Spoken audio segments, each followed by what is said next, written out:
పవన్ కళ్యాణ్ పై YouTube లో దూషించడంతో పాటు ఏలూరులో జరిగిన సభలో వివాదాస్పద వ్యాఖ్యలు చేసిన బచ్చలకూరి జోసెఫ్ అలియాస్ ప్రశ్న రావణ్ పై ఫిర్యాదులు అరెస్టులు కొనసాగుతున్నాయి. అలాగే ఇప్పటి వరకు 4 సార్లు అరెస్ట్ చేయగా కోర్టులు బెయిల్ మంజూరు చేశాయి. తాజాగా జోసెఫ్ రావణ్ ను 5వ కూడా పోలీసులు అరెస్ట్ చేశారు. ఈసారి చట్ట వ్యతిరేక కార్యకలాపాల నిరోధక చట్టం కింద కూడా కేసు నమోదు చేశారు. కోర్టు జోసెఫ్ రావణ్ కు ఈ నెల 18 వరకు కోర్టు రిమాండ్ విధించింది.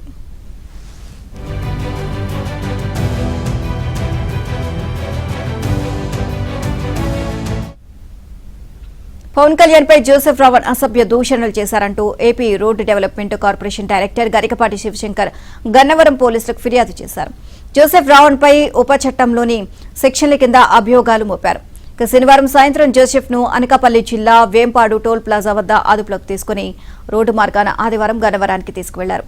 అనంతరం పోలీస్ స్టేషన్లో విచారించి అదనపు జూనియర్ సివిల్ జడ్జి కోర్టులో హాజరుపరిచారు. ప్రశ్న పేరుతో జోసెఫ్ రావణ్ చేసిన ప్రతి వీడియోలోనూ విద్వేష ప్రసంగం ఉందని పోలీసుల తరపు న్యాయవాది తెలియజేశారు.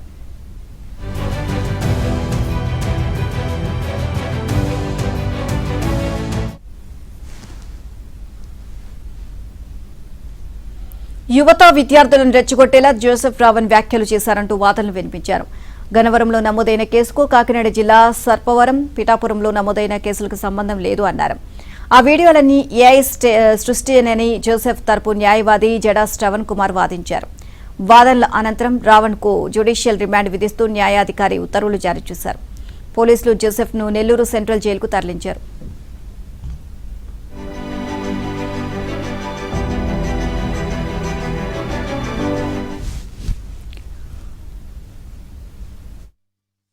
జోసెఫ్ రావణ్ ను పిఠాపురం, కాకినాడ, మచిలీపట్నంలో అరెస్ట్ చేసినప్పుడు జనసేన నాయకులు, కార్యకర్తలు భారీ సంఖ్యలో స్టేషన్ల వద్దకు చేరుకున్నారు.